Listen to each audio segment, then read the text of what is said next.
So I am back here once again having to update my generic hero deck because I've had to go ahead and switch out from the Elite Drain Hero variant again.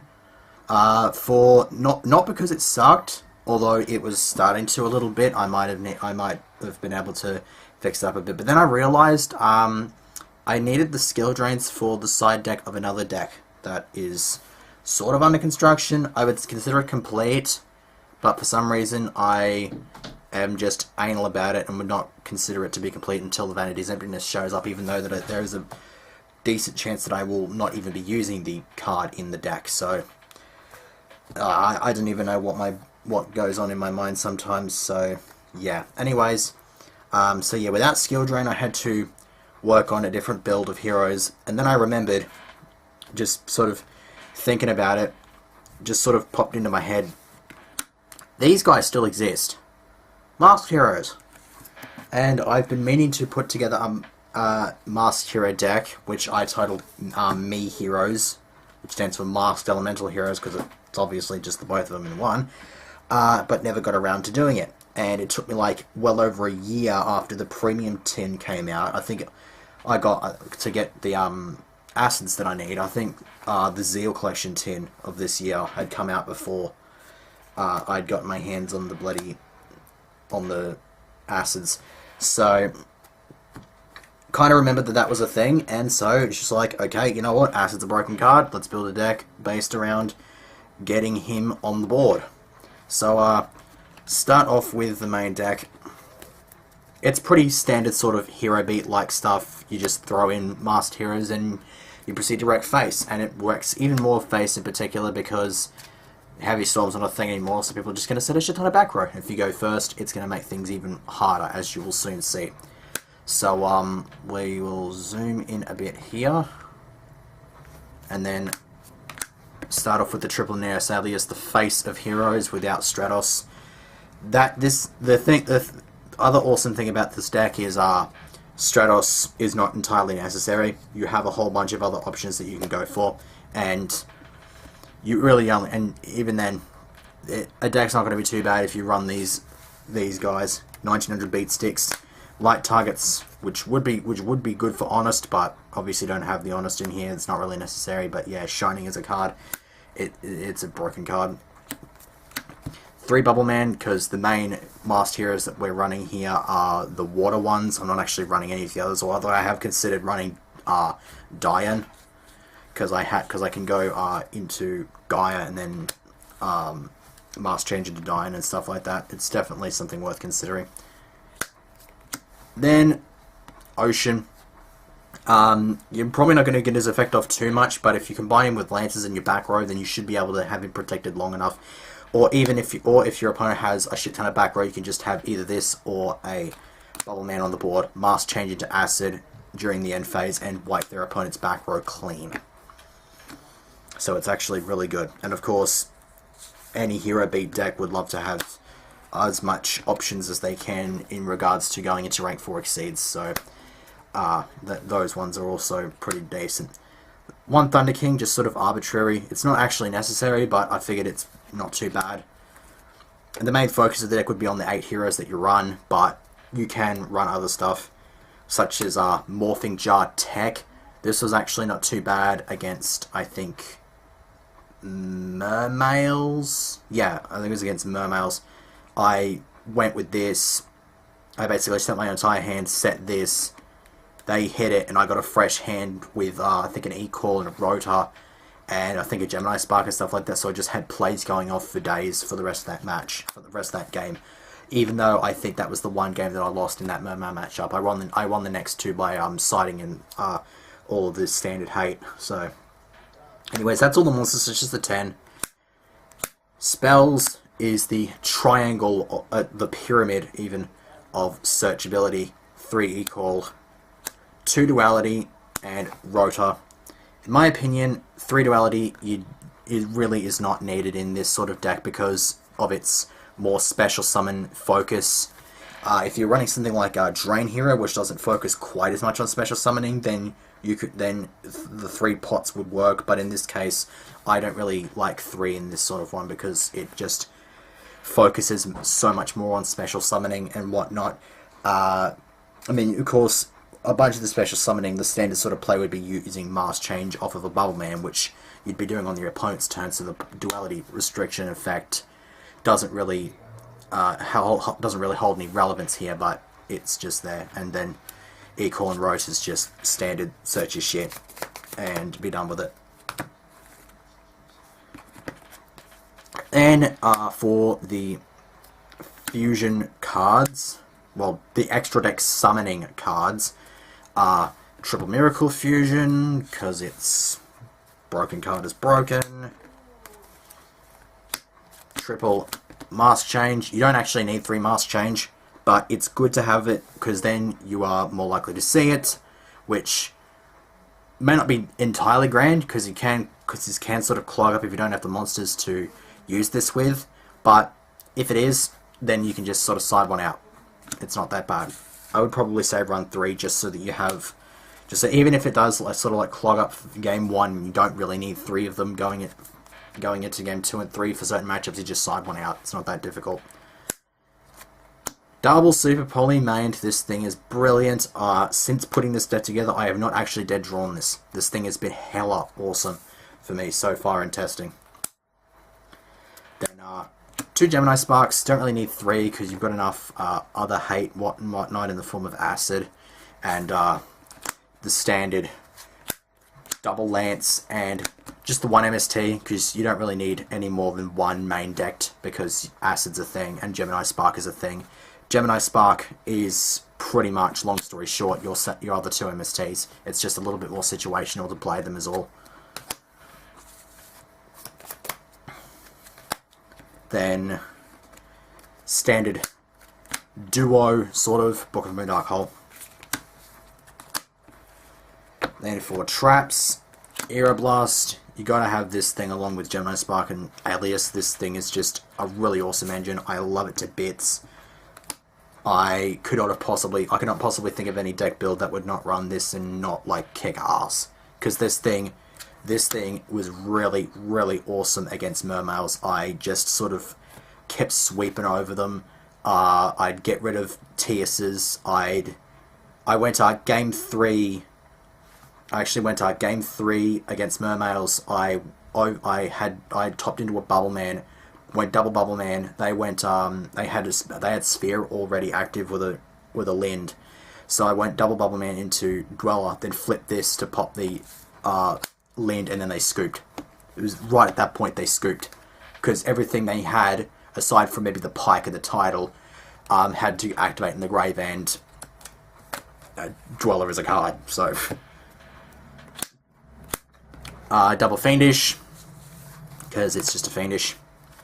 Then, sort of like the standard 6, although in this case the D-Prison's not really my sort of standard because I've only got 2 copies, so most of my decks would only run a standard 5, which would consist of a Mirror Force, Compulse, Bottomless, Torrential, and Solemn Warning. Just sort of like the standard 6 that you could run.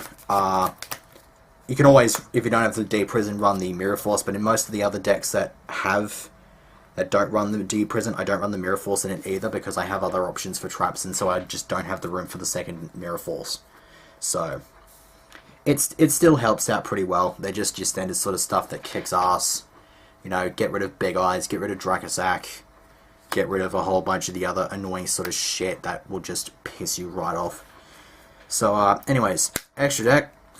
Start off with the Double Shining, because it just wrecks face. You could always run 3 of these, because in this particular deck you've got 4 light monsters to use for Shining, so you can always go for the 3rd Shining. I don't really feel that it's necessary, because against I think, it was either Mermails or Mega Phantom Beasts, 2 of these were perfectly fine. Just one of them early on and then one of them late game to seal it off is just pretty much the standard sort of stuff, because you have other options such as your double Absolute Zero, which when combined with Acid creates a complete field wipe. It's just incredibly busted. Nova Master. This thing's pretty much here just for bloody fists. That's pretty much it.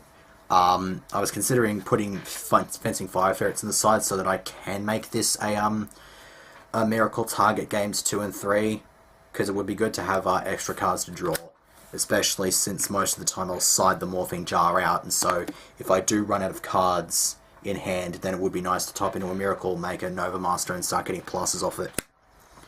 Then there's a Scurried Owl, because Big Eye's a thing, and Dark Worlds can go wreck themselves. Then there's Tornado, because, yeah, Dracosac is a thing, and against the Rogue Hieratic matchup, if they go for the OTK, I just hit their guy with a Super Poly, make this, and then they just go, oh shit. By the way, Astral Force Hieratics. I really want to show that deck off, because I reckon that's going to be broken as hell. That Astral Force Hieratics, I did some testing with that, it's just brilliant. I cannot wait to show that one off. So, anyways, moving on with this.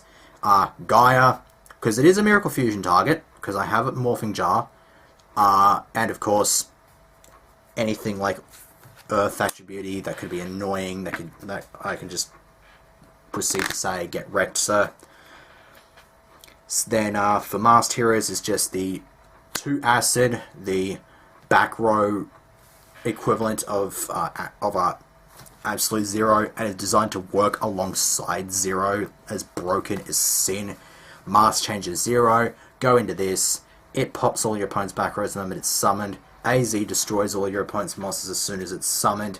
It is the most broken as hell combo in this deck, because it leaves your opponent wide open, and unless they have a Gauze, they're going to be taking a shit ton of stuff, and they're going to, well, unless they're running Gauze or Dragon Rulers, they're going to be taking a shit ton of damage, and it's going to be hard as sin for them to recover.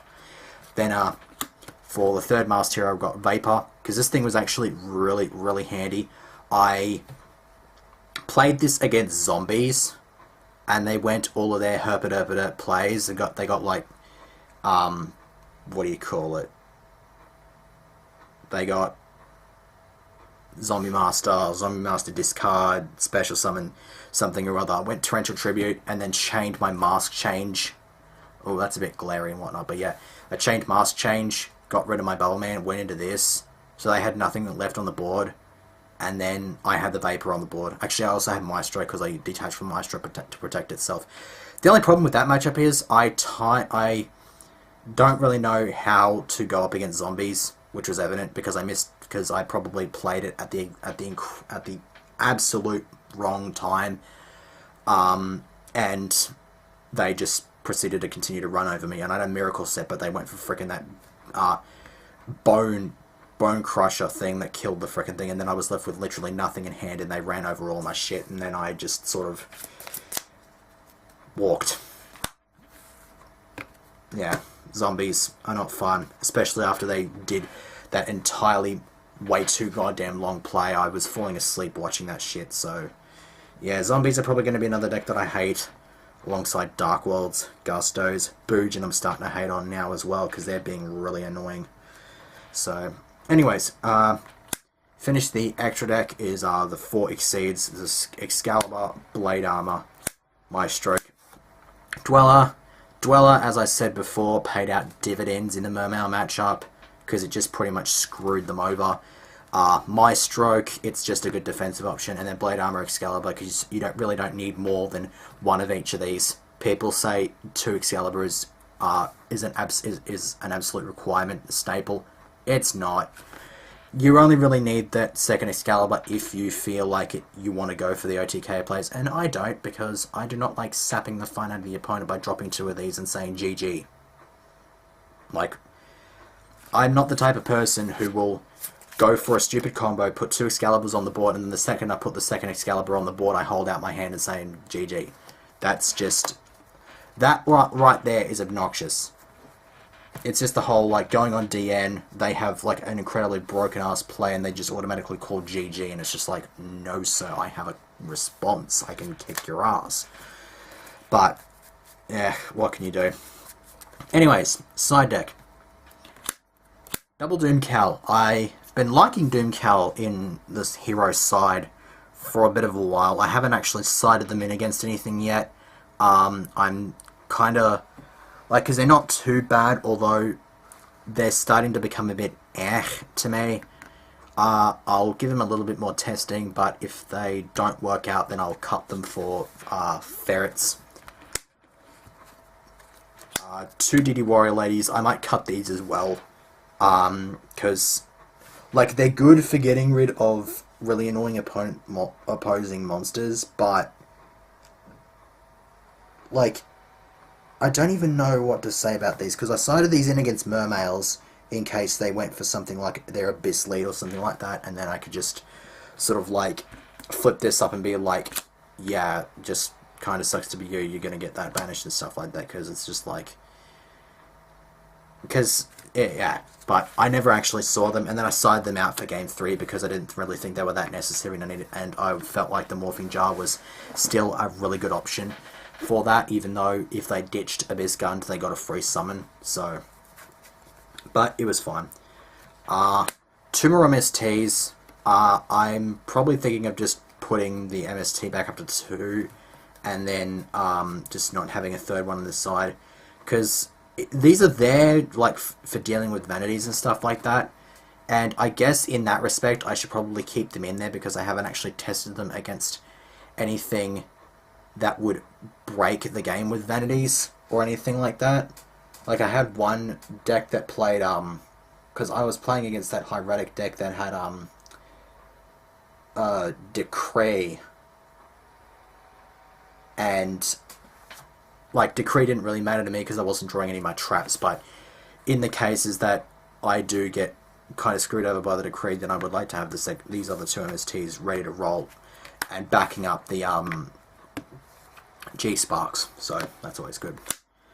Double Prohibition. This thing has finally proven its worth in a deck of mine, because I had both of these active against both Mecha Phantom Beasts in a game, in a game against Mecha Phantom Beasts and in a game against Mermales. I basically went, the first one called MST, and then in the second matchup against, in the matchup against Mecha Phantom Beasts, I topped the second one, dropped it, called Dracosack, so that they wouldn't get all their stupid little tokens, because they were flooding the field with tokens, and if Dracosack was on board then it was going to be hard as all hell to get off the board, so I just decided to seal it off. Against Mermales, on the other hand, I drew this late game called Tidal, and then they showed me their hand at the end of game 2, they had MST and Tidal. Ha, ha, ha. This thing has finally proven its worth. It is hella awesome. Then, Erad.